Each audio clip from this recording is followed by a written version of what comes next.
Graças a Deus por estarmos juntos, por podermos adorá-lo, né? Nesse momento, muitas pessoas na China estão escondidas em cavernas. O som deles não pode sair de dentro dos locais onde eles estão por conta da perseguição, né? E nós podemos aqui cantar, podemos louvar, podemos fazer barulho santo, né? Isso é bondade do Senhor, que Ele continue, né, nos permitindo isso, que Ele continue nos dando liberdade de culto, liberdade de adoração, em tempos de tanta repressão, né, em tempos de tanta politização e do politicamente incorreto, que Deus possa guardar esse nosso direito, né, de nos congregarmos e de adorarmos. Abra sua Bíblia, por gentileza, na carta do apóstolo João, que é a carta que nós temos estudado, né, nesse semestre, né? Nós começamos um pouquinho tarde, talvez nós iremos passar um pouquinho do semestre, né? Mas que Deus possa nos dar graça para que nós possamos juntos ir até o final. Na semana passada nós iniciamos o capítulo de número 2, né, de 1 João. Estudamos naquela quinta passada os versículos de número 1 e 2. E se Deus nos permitir, nessa noite nós daremos sequência ao capítulo 2, estudando dos versos de número 3 ao verso de número 6. Tudo bem? Então, leamos a palavra de Deus. 1 João capítulo 2, versículo 3. E sabemos que o conhecemos se obedecemos a seus mandamentos. Se alguém diz: eu conheço, mas não obedece os seus mandamentos, é mentiroso, e a verdade não está nele. Mas quem obedece a palavra de Deus mostra que o amor que vem dele está se aperfeiçoando em sua vida. Deste modo, sabemos que estamos nele. Quem afirma que permanece nele deve viver como ele viveu. Nós encerramos, né, semana passada, destacando que João coloca Jesus como nosso paracletos, né, o nosso advogado, né, que é quem defende a nossa causa, né? E temos visto desde o capítulo 1 que João ele aborda princípios do verdadeiro e do falso cristão, e ele estabelece esse paralelo, né, esse antagonismo de quais são aquelas características visíveis no verdadeiro cristão e quais são aquelas características que são visíveis e reais no falso cristão, né? As características do falso cristão nós vimos que João coloca como o ato de tentar se auto-enganar, né? Enganando-se a si mesmo, enganando os outros e tentando enganar a Deus, porque a Deus não se engana, né? João coloca que o falso cristão, ele vive debaixo dessa tríade, né, de engano, onde ele tenta se auto-sabotar, enganando a si mesmo, ele tenta enganar os outros que estão ao seu redor e acha que está enganando a Deus. João estabelece isso baseado nas pessoas daquela época, que viviam na igreja, né, de forma apenas a apresentar um estereótipo de cristão, mas que viviam um gnosticismo, né? Tendo a sua vida natural corrompida, achando que a vida espiritual não tinha nada a ver com a natural. Então, se ele fizesse a sua oração para Deus, ele podia fazer o que ele quisesse com a sua carne. E João mostra que isso é errado, isso era uma característica visível do falso cristão. Entretanto, João também estabelece aquelas que são as características, né? Ou a tríade de um verdadeiro cristão. Na verdade, ele coloca como as provas, né, de um verdadeiro cristão. Um verdadeiro cristão, ele se baseia na doutrina, que é a doutrina da fé em Cristo somente, né, que lá na Reforma Protestante vai gerar uma das solas, né, solo Cristo. Além da doutrina, o verdadeiro cristão, ele tem uma prova, que é a prova social, onde o amor que ele exerce com quem está ao seu redor, né, o amor com o seu próximo. E a terceira prova, que é a prova moral. E a prova moral ela é baseada na obediência. Então João diz, olha, O verdadeiro cristão, ele segue uma verdadeira doutrina, consequentemente, ele tem como princípio uma vida social em amor e uma vida moral em obediência. E a partir desse princípio, né, João então ele vai destacar aqui no texto que nós lemos, do versículo de número 3 ao versículo de número 6, quais são as provas da obediência que nos tornam e que nos mostram verdadeiros cristãos. Ele pega uma dessas características, né, que é a prova moral do cristão, né, para destrinchar essa prova moral, para falar como que deve ser essa vida de obediência do cristão. Baseado nisso, nós poderíamos voltar lá em Santo Agostinho, né, e lembrar daquilo que certa vez ele já escreveu, né? Ele diz assim: Senhor, nos chamaste para ti e o nosso coração não encontra repouso enquanto não descansamos em suas mãos. Nós temos um chamado, nós fomos chamados única e exclusivamente para uma vida que evidencie o conhecimento de Deus. E a evidência do verdadeiro conhecimento de Deus em nossos corações, ele só se dá por intermédio de uma verdadeira obediência, de um princípio que não pode ser mudado, que é um princípio moral. Todo cristão, ele precisa obedecer. Todo cristão, ele precisa, uma vez que ele não obedece, uma vez que ele não segue esse princípio básico e fundamental da obediência, ele não pode ser nem chamado de cristão. E João ele vai destacar isso daqui, baseado exatamente naquilo pelo qual Agostinho disse que Deus nos criou exatamente para a glória dele.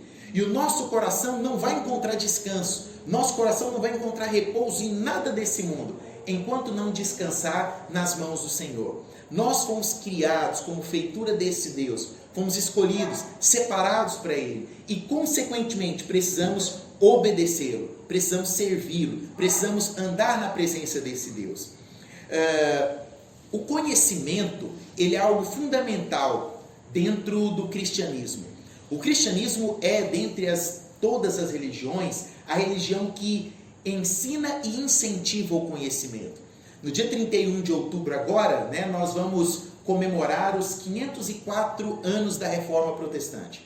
A Reforma Protestante é a cisão, né, a separação da Igreja Católica com a Igreja Protestante, posteriormente denominada evangélica.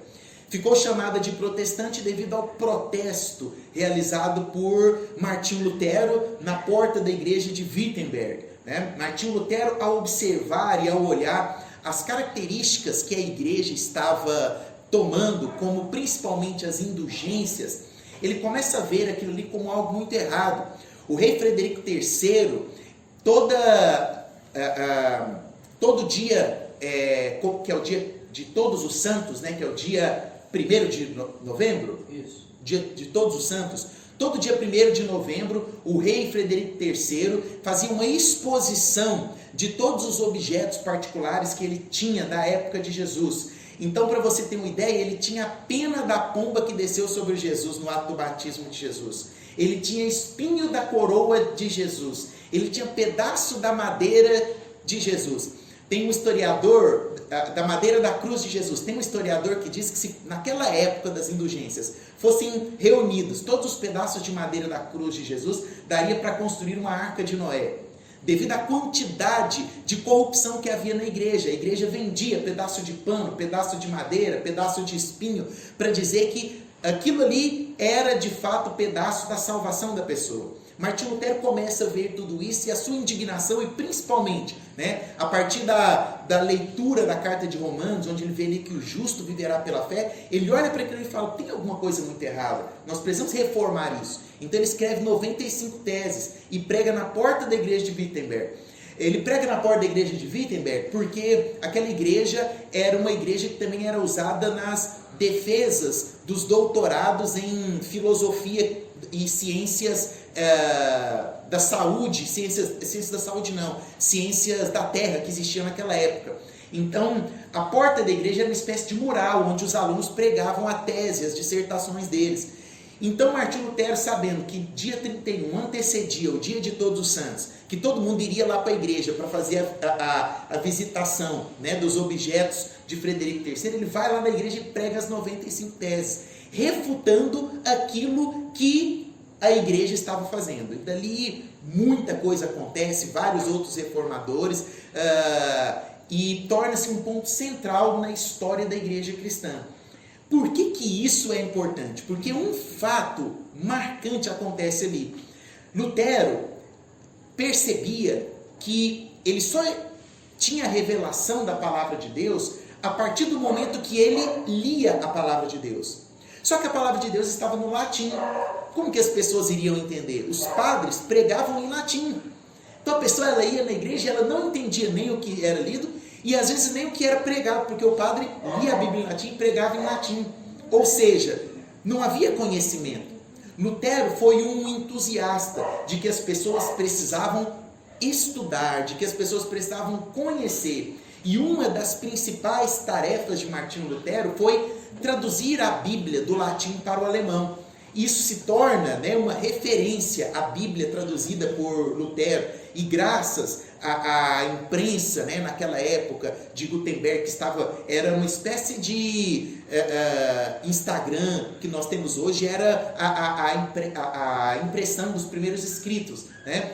E Lutero falava, todo mundo tem que ler a Bíblia. O cristianismo ele é baseado no conhecimento. Você precisa conhecer a razão da sua esperança. Você precisa conhecer a razão da sua fé, né? Você precisa, o apóstolo Paulo fala isso, você precisa estar apto para responder àqueles que questionam sobre a razão da sua esperança, né? O cristianismo, ele nos incentiva a conhecer, o cristianismo, ele nos incentiva a buscar cada vez mais conhecimento e percepção.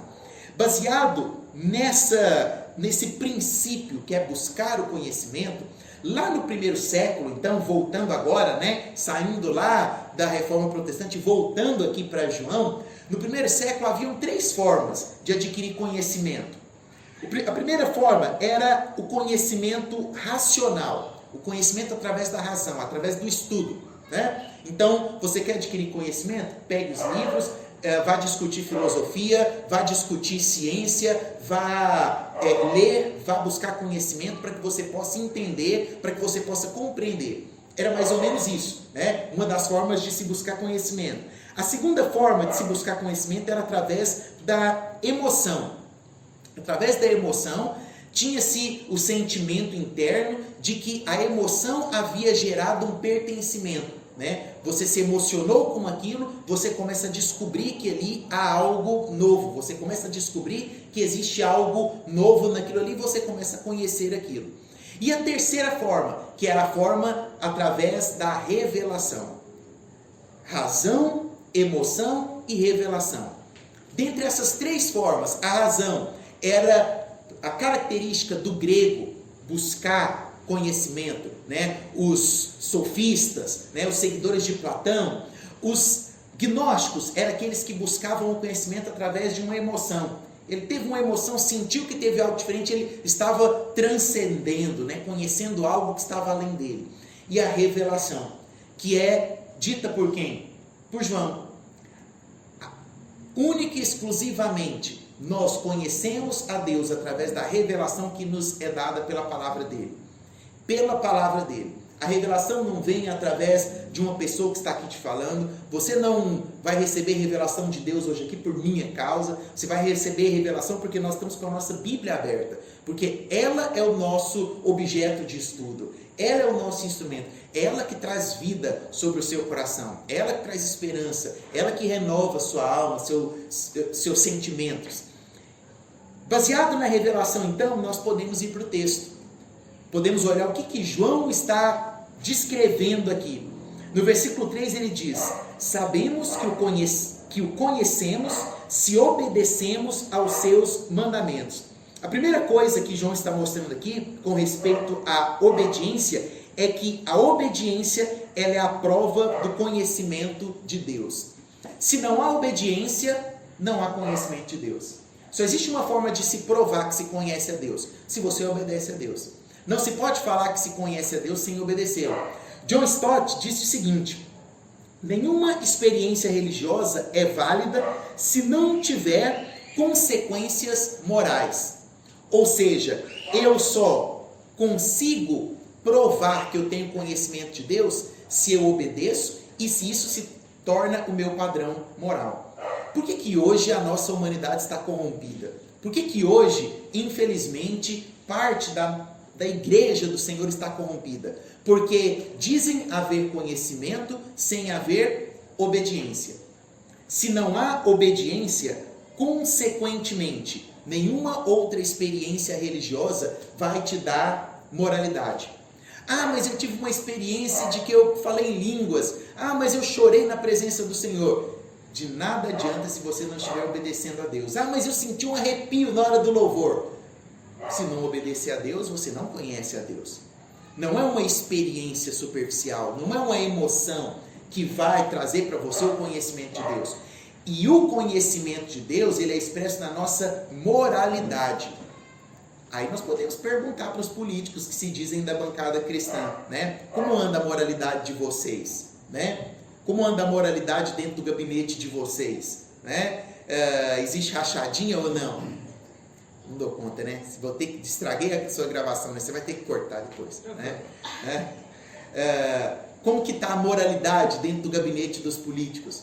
Como que está a moralidade na internet? Fica-se mais debatendo ideologia de gênero do que pregando o próprio evangelho. Se você vive o evangelho, se você obedece ao evangelho, você não precisa pregar ideologia. É muito claro. João está dizendo, sabemos que o conhecemos se obedecemos os seus mandamentos. Se não há obediência aos mandamentos, não há conhecimento de Deus.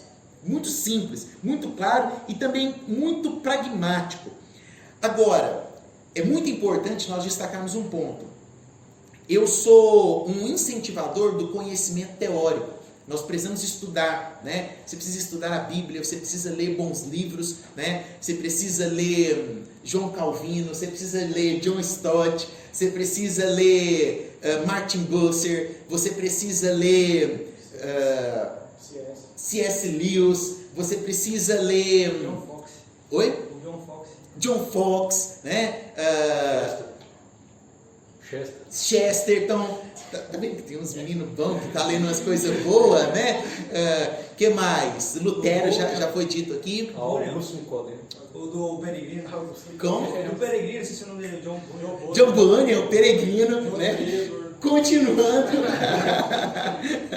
Continuando, você precisa adquirir conhecimento, você precisa buscar, você precisa entender. Agora, não basta apenas o conhecimento teórico, né? O conhecimento teórico, ele é parte. Por que não basta só o conhecimento teórico? Porque João diz assim, sabemos que o conhecemos se obedecemos os seus mandamentos. O mandamento do Senhor Jesus não é ama o teu próximo na teoria, é ama o teu próximo na prática, né? Então não tem como dizer eu estou obedecendo se eu não estou praticando. O cristianismo é um evangelho prático, é um evangelho que, se não for exercido, ele não é o evangelho.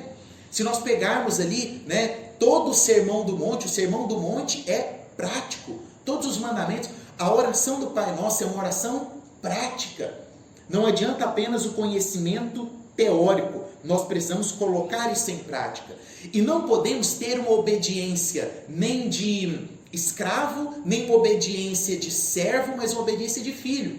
Porque a obediência do escravo é uma obediência de obrigação. Ele está obedecendo porque ele é obrigado, nós não somos escravos, né?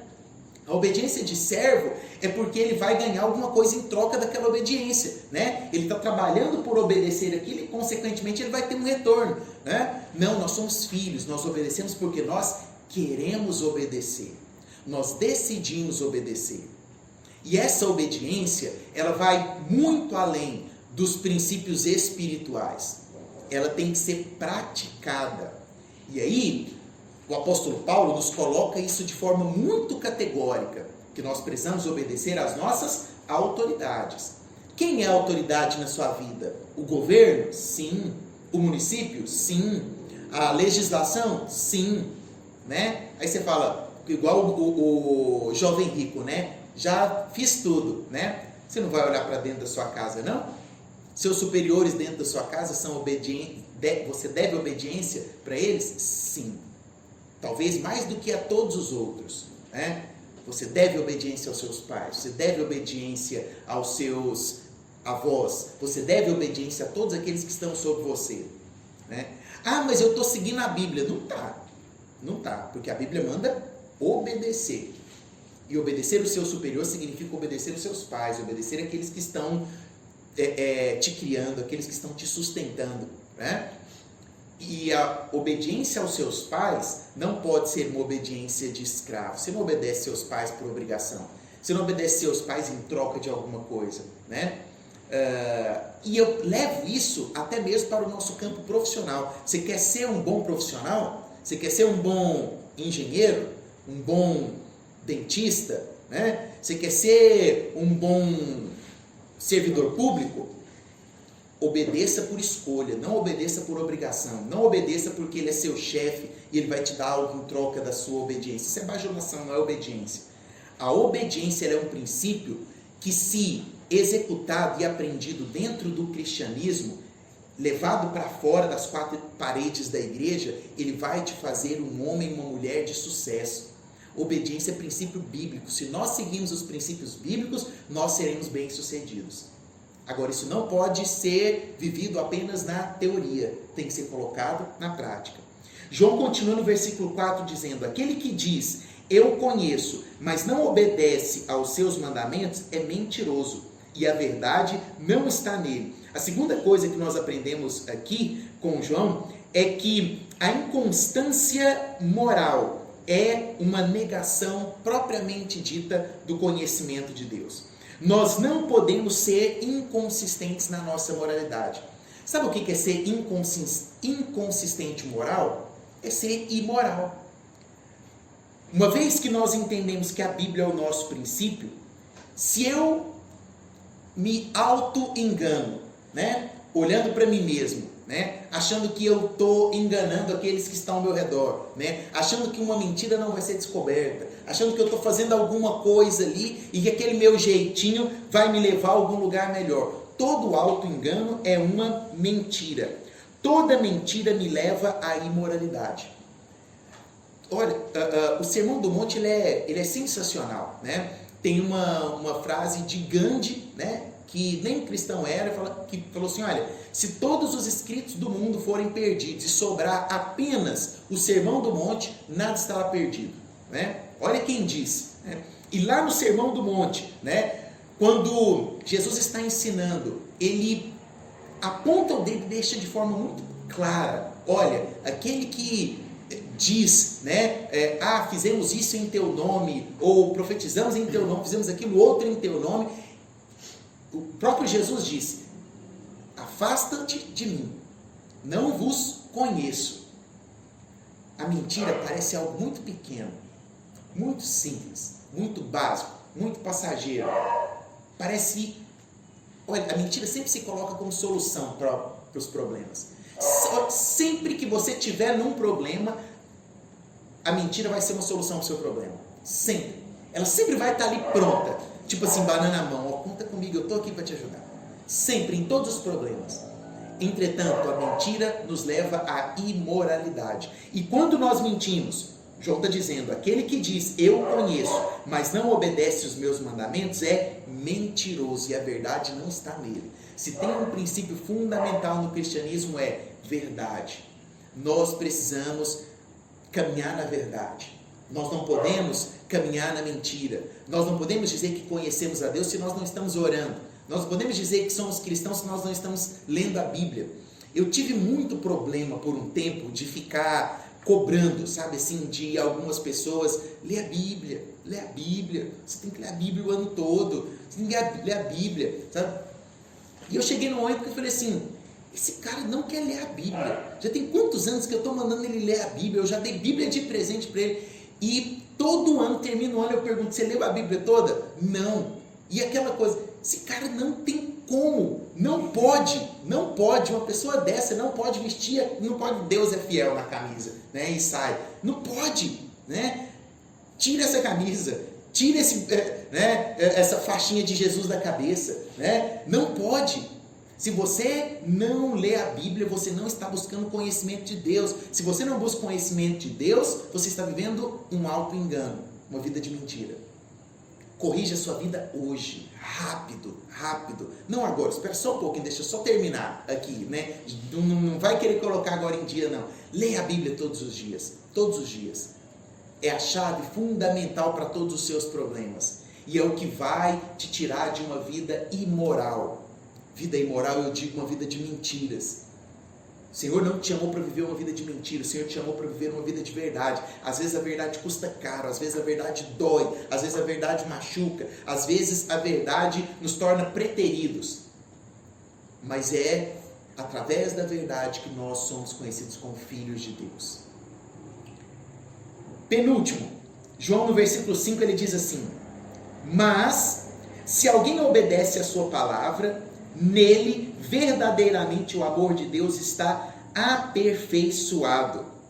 A obediência à palavra é a prova de que Deus está em nós e nós estamos em Cristo. Se eu perguntasse para você assim, qual a maior prova de amor que uma pessoa pode dar a outrem?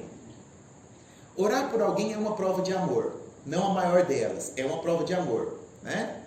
Dar a vida, apenas Jesus daria por alguém. Então, foge ao nosso contexto, né?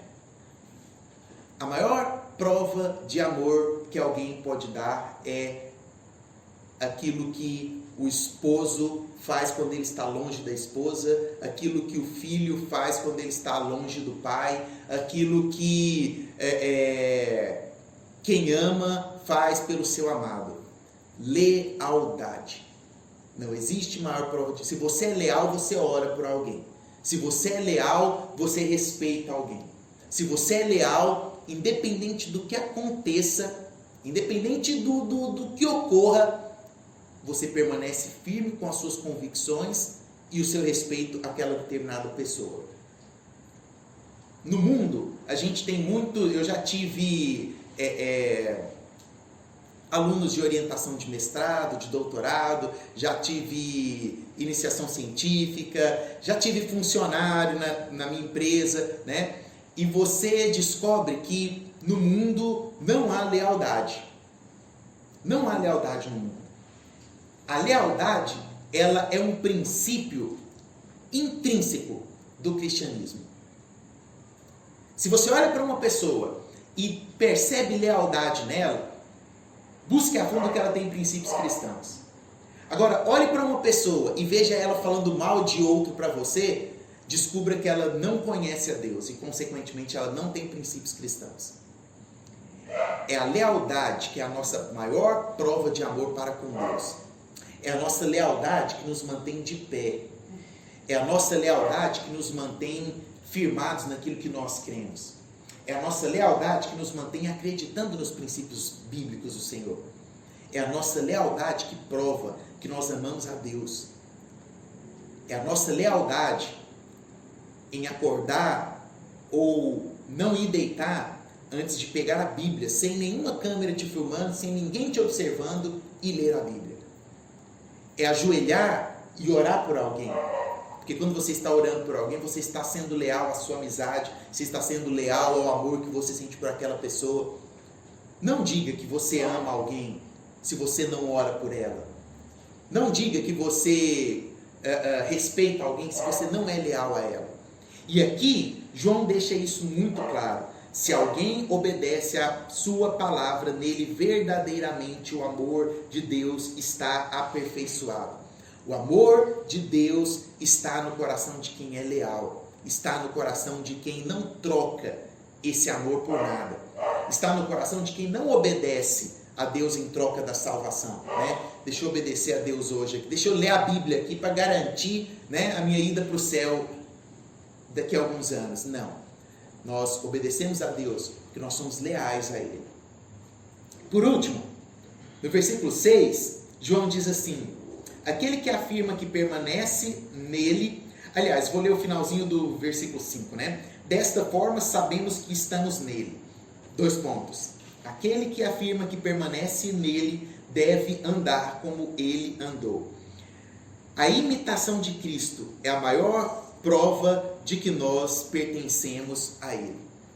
William Barclay diz que o cristianismo é a religião que oferece o maior privilégio de todos, mas ao mesmo tempo é a religião que oferece a maior obrigação de todas.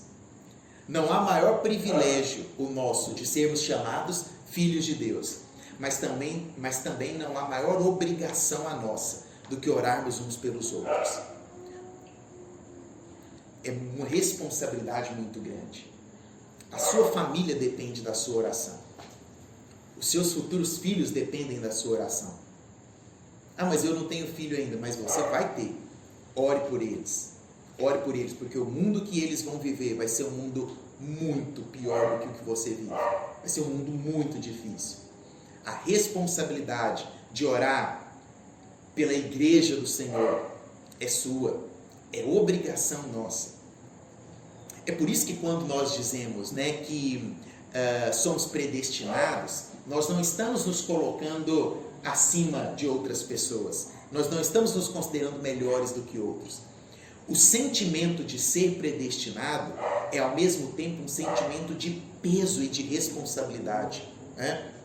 É como se você, o presidente do nosso país, tivesse que escolher alguém para ir receber um prêmio do Joe Biden, Só que o presidente não pode ir e ele tem que escolher alguém, e ele escolhe você para ir receber esse prêmio.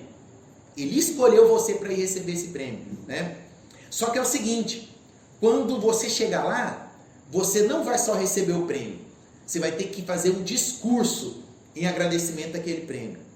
Então, aquilo que era, quando te ligou e falou, você foi escolhido para ir receber o prêmio, você sou o melhor de todos, Só que é o seguinte, como é que está o seu inglês? Que você vai chegar lá e vai ter que fazer o discurso de agradecimento. Aí vem a responsabilidade.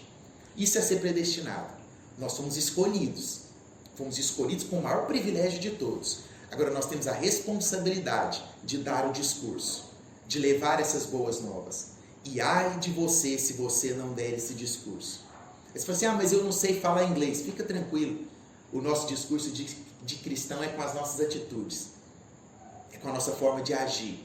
É com a nossa forma de... Eu falei isso esses dias aqui, É com a nossa forma de olhar, Você viu aquela pessoa que te julga pelo olhar? Dá aquela olhadinha assim, de cima embaixo, já julgou de ponta a ponta, A sua forma de olhar, a sua forma de falar, a sua forma de lidar com aqueles que estão ao seu redor. A sua forma de lidar com quem está na fila do supermercado com você, a sua forma de lidar com o seu chefe ou com o seu funcionário. É uma responsabilidade.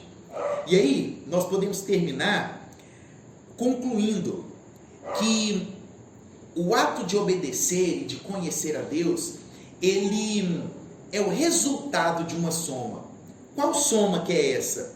Primeiro, eu preciso me esforçar para conhecer a Deus. Não se conhece a Deus sem esforço intelectual, Tipo, Deus, eu quero te conhecer. Fala comigo em sonhos. Vou dormir, o Senhor fala comigo. Revela-me, através dos sonhos. Deus não vai, É necessário um esforço intelectual.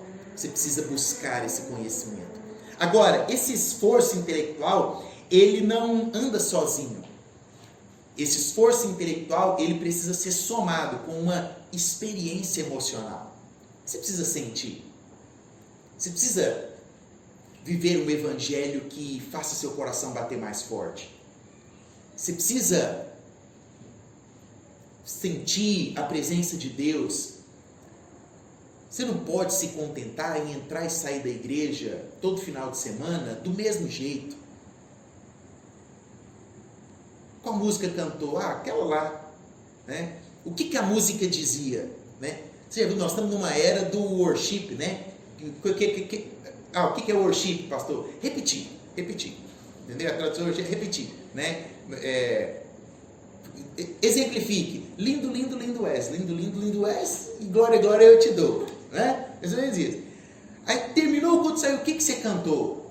pessoa para, falou assim, você percebeu que você cantou e exaltou a beleza da majestade do Senhor? Não, que música é essa? Você falou lindo, lindo, lindo Ézer, né? A pessoa não sabe o que ela fez. Nós não podemos nos contentar em viver um cristianismo de piloto automático. Há quanto tempo que você vai na igreja e você não ajoelha? Há quanto tempo que você não chora no seu quarto pela presença de Deus? Há quanto tempo que o pastor chama lá na frente? Deixa eu te falar uma coisa, de vez em quando a gente tem que ir lá na frente, quando o pastor fala, sabe? Não é de converter não, né? Não é quem quer aceitar Jesus não. Mas de vez em quando a palavra é para nós sim. Não, eu já sou crente, sou convertido, não preciso ir lá na frente não. De vez em sempre nós precisamos nos arrepender, olhar para dentro de nós e falar assim, eu estou errado. Todo dia, na verdade, a gente precisa fazer isso, né? Nós precisamos ter emoções racionais. Vamos lá, né? Com calma, né? Não estou dizendo que você precisa ficar chorando todo dia também não, né? Você precisa sair da igreja. O apóstolo Paulo fala assim, transformai-vos pela renovação do vosso entendimento. O que é a renovação do seu entendimento? É você saber o que você está fazendo aqui. Você não veio aqui apenas para ter um momento social na quinta-feira. Você veio aqui para renovar sua mente. E aí você precisa ir embora pensando, onde é que eu preciso voltar a obedecer? Onde que eu não estou conhecendo a Deus? Você precisa concluir que já tem um mês que você não lê a Bíblia, que já tem um ano que você que você começou a ler aquele livro lá que você ganhou e nunca mais você voltou a ler, né? No computador lá hoje, né? Você baixa qualquer livro em PDF lá, você pode ler no celular. Gente, você tem a Bíblia no seu celular, não tem? Sabe o que você precisa fazer? No celular tem um negócio lá que chama assim, que calcula a porcentagem de tempo que a gente ficou no aplicativo. Como que é o nome daquele lugar lá? Lá nas configurações do seu celular, você vai achar lá a porcentagem de tempo que você ficou nos aplicativos, né? Deixa eu te falar um negócio. Se o tempo de Instagram, Facebook e WhatsApp for maior do que o tempo de aplicativo na Bíblia, você não é crente não, né? Você vai para o inferno. Vou começar a falar de jeito, né? Vamos lá, como é que está o tempo de porcentagem de leitura? Porque para mim, né, quando eu viro e falo assim, compra a Bíblia física, discípulo meu tem que ter Bíblia física, tem que andar com a Bíblia impressa. Não, eu tenho Bíblia no celular, É muito importante, porque assim nós estamos esforçando o nosso intelecto e agregando isso com as nossas experiências emocionais. Como eu disse, esforço é suor intelectual mesmo. Poxa, eu não gosto de ler, mas eu vou me esforçar, né? Eu não gosto de orar, mas eu vou ajoelhar. Mas eu tenho ido na igreja e realmente eu não estou conseguindo. Esforço. Muda sua atitude dentro da igreja. Muda seu lugar de sentar dentro da igreja. Muda sua forma de entrar dentro da igreja. Sabe uma coisa que eu vou... E aqui eu vou finalizar, né? Para mim concluir a somatória aqui. Uma coisa que eu lembrei há um tempo atrás. E eu voltei a fazer isso. Eu me lembro, assim, nitidamente, claramente, de que quando nós chegávamos na igreja, a primeira coisa que minha mãe fazia era ajoelhar no banco e orar. A minha mãe não entrava na igreja e saía cumprimentando. Não, e assim nós fazíamos. Chegava, ajoelhava, orava. Depois que ajoelhou e orou, aí ela podia esperar o culto começar e fazer o que fosse. Isso é reverência, porque você não está na casa de um colega seu, você está na igreja. E aí eu voltei a fazer isso. Eu acho que eu voltei a orar antes quando eu chego na igreja, a primeira coisa que eu faço é, eu sento ali, eu tenho que voltar a ajoelhar, né? Porque o joelho é importante também. E eu lembro assim, que minha mãe fazia isso. E por que eu deixei de fazer? Se eu aprendi a fazer, significa que eu estou errado, significa que eu tenho que me policiar. Porque se eu quero ter uma emoção real com Deus ali dentro, eu tenho que tratar aquele lugar como um lugar especial. Da mesma forma é o meu quarto. É uma coisa que eu coloco assim diariamente. Deus, o meu quarto é um lugar de encontro com o Senhor. É o lugar de descanso do meu corpo e descanso espiritual. No meu quarto eu tenho que sentir a presença de Deus. Assim, e a igreja é muito importante, mas se tem um lugar que eu não deixo, e isso eu faço questão, e eu me policio rigorosamente, no meu quarto eu tenho que sentir a presença de Deus. Porque assim, se acontece tudo no mundo ao meu redor, se eu sair para trabalhar e bater o carro e for atropelado e quebrar o braço, passar por uma cirurgia, eu sei que eu vou voltar para casa, vou entrar dentro do meu quarto para o meu descanso físico e a minha mente ali vai ser descansada espiritualmente no Senhor. Se tudo no meu dia acontecer errado, eu vou voltar para o meu quarto e ali no meu quarto eu vou encontrar com Deus novamente, porque Deus está ali no meu quarto. Quando então eu somo o meu esforço intelectual com a minha experiência emocional, isso dá um único resultado. Isso dá um resultado que é a minha moralidade sendo executada. Quando eu tenho esforço intelectual e quando eu tenho experiência emocional, a minha moralidade não é abalada. Significa que eu sou cristão de fato. Significa que eu estou obedecendo. Significa que eu não sou imoral nos meus pensamentos. Significa que não há imoralidade na minha forma de agir, na minha forma de ver as circunstâncias, na minha forma de agir para com o meu próximo. É isso que João ensina para a igreja do primeiro século e é isso que João ensina para a nossa igreja do século 21. Nós precisamos ser uma igreja moralmente sadia. E nos falta muito, né? Se você parar para observar, falta muito. Mas tem um jeito de melhorar essa igreja que não está sadia.